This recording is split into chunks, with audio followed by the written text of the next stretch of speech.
అంటే డబ్బే ఏది లక్ష్యం కాదండి, మనం చేసే సేకరి లక్ష్యంగా నేను భావిస్తాను. నేను పడే కష్టానికి నన్ను గుర్తించారు ప్రజల్లో. 5 మండలాల్లో ఇలా జనసేన పార్టీ కావాలి, పవన్ కళ్యాణ్ సీఎం కావాలి ప్రతి ఒక్క ఆడపడుచు అనుకుంటుంది. గ్యాస్ ఫ్రీ, రేషన్ బదులు మన డబ్బులు, పిల్లల చదువులు ఫ్రీ, ఇవన్నీ గురించి ప్రతి ఒక్క ఆడబిడ్డే వస్తుంది ముందుకి. వాళ్ళ ఆశయాలు తీరుస్తా. తప్పకుండా నాకు పవన్ కళ్యాణ్ ఆశయాల మీద వచ్చాను. అదే లెక్కలో నేను పేదోళ్ల తరపు నుండి ఇలా జనసేన పార్టీ అంటే కోర్పాడే జనసేన పార్టీ.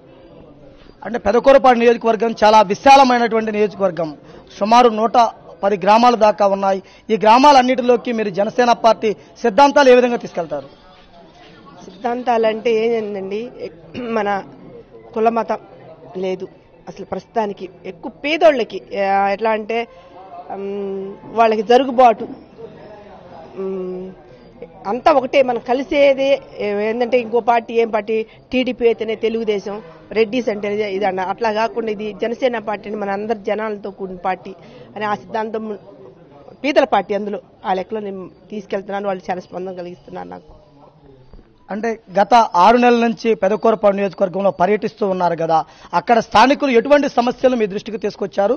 ఆ సమస్యల పరిష్కారానికి మీరు ఏ మార్గం చెబుతారు? ఆమె చాలా సమస్యలు తీశారండి. ఇవన్నీ ఒక పూలదండలుగా అనుకున్నాను, వెళ్ళిపోతున్నాను. అవన్నీ కాదు, నేను గెలవగలుగుతానని నాకు భరోసా ఉంది. అందులో పేదలకి నేను చెప్పే విధానం వాళ్ళకి చాలా నచ్చింది. ఇప్పుడు దాకా మగవాళ్ళకి ఇచ్చారు ప్రభుత్వం, ఇప్పుడు పవన్ కళ్యాణ్ గుర్తించి ఒక ఆడపిల్లని అంత పెద్ద దాంట్లో నియోజకవర్గంలో పంపించారు. అది గెలిచి నేను పవన్ కళ్యాణ్ గిఫ్ట్గా ఇస్తాను. అదే చెప్తున్నా. ఒకసారి ఇప్పుడు దాకా చూసారు మీరు ప్రభుత్వం, ఒకసారి ఆడబిడ్డను చూడండి, ఎట్లా ఉంటుందో చూడండి చెప్తున్నా. వాళ్ళు నా మాట చాలా కట్టుబడి ఉన్నారు. చేస్తాను, నేను గెలుస్తాను. పెదకూరపాడు నియోజకవర్గంలో రహదారులు అదేవిధంగా ఇసుక మాఫియా చెలరేగిపోతున్నారు కదా, వారిని అడ్డుకట్ట వేయడానికి ప్రజలను ఏ విధంగా మీరు చైతన్యపరుస్తారు? నాకు పదవి వచ్చాక నేను చెప్తానండి. ఇవన్నీ నేను గెలుస్తాను, గెలిచినప్పుడు ఎట్లా చేయాలని చెప్తాను. అంటే రాష్ట్రంలోనే పెదకూరపాడు నియోజకవర్గం అంటే ఒక విశిష్టత స్థానం ఉంది. గతంలో కాంగ్రెస్ పార్టీలో కన్నా లక్ష్మీనారాయణ 5 సార్లు గెలిచినటువంటి ప్రాంతం అది. ఆ ప్రాంతం నుంచి ఒక మహిళగా మీరు ప్రజలకు ఎటువంటి భరోసా ఇస్తారు వాళ్ళ సమస్యల మీద? బ్లడ్ షాపులు తీసేస్తారండి నాకు. ఇంకోటి, ఒకళ్ళు ముస్లింలు ఉన్నారు, వాళ్ళకి జరుగుబాటు లేదనుకో మన పవన్ కళ్యాణ్ ఉద్దాయ ఆశయాలు పెట్టారు. దానికి వాళ్ళకి ఎప్పుడు నిత్య వాళ్ళకి ఏ ఇబ్బంది లేకుండా చూసుకుంటాను.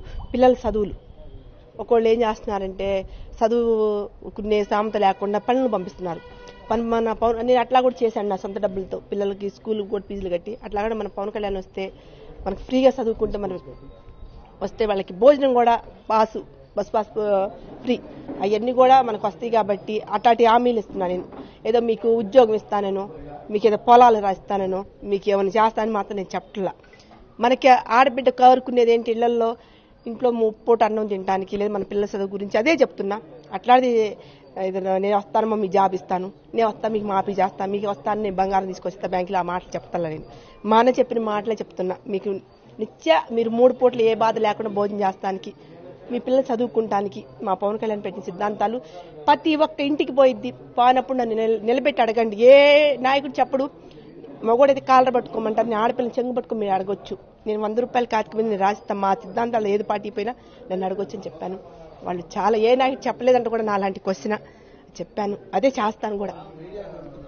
అంటే ఏప్రిల్ 11వ తారీఖు రానున్న ఎన్నికల్లో జనసేన పార్టీ కార్యకర్తలకు, అభిమానులకు, మీ అభిమానులకు మీరు ఏమని పిలుపునిస్తున్నారు? జనసేన పార్టీ నిజంగా మన అదృష్టంగా భావించి పవన్ కళ్యాణ్ పెట్టాడు. అందుకని ఈ 2019 అనేది ఒక పవన్ కళ్యాణ్ సీఎం కావాలి, ఎవరికి అర్హత లేదు. జై జనసేన, జై పవన్ అన్న. ఒక సామాన్య మహిళకు నాకు పిలిచి ఎమ్మెల్యే సీటు కేటాయించినటువంటి జనసేన పార్టీ అధినేత పవన్ కళ్యాణ్ గారికి రుణపడి ఉంటాను. ఎన్నికల్లో పోటీ చేయడమే కాకుండా గెలిచి పవన్ కళ్యాణ్ గారికి గిఫ్ట్గా ఇస్తానని సామ్రాజ్యం గారు ముక్తఖండంతో చెప్పడం జరుగుతుంది. రానున్న ఎన్నికల్లో రాష్ట్రమంతా కూడా పెదకూరవాడి వైపు చూసే విధంగా అత్యధిక మెజార్టీతో గెలిచి జనసేన పార్టీ అధినేతకు కానుకగా ఎమ్మెల్యే సీటును ఇస్తాను, అమరావతి అసెంబ్లీలో జనసేన పార్టీ జెండా ఎగిరే విధంగా కృషి చేస్తానని కూడా చెప్పడం జరుగుతుంది. కెమెరా పర్సన్ ఉదయ్ కుమార్ తో శ్రీనివాస్, 99 టీవీ, పెదకూరపాడు నుంచి. Hello, this is your Nandu. Please do subscribe to New Waves Media.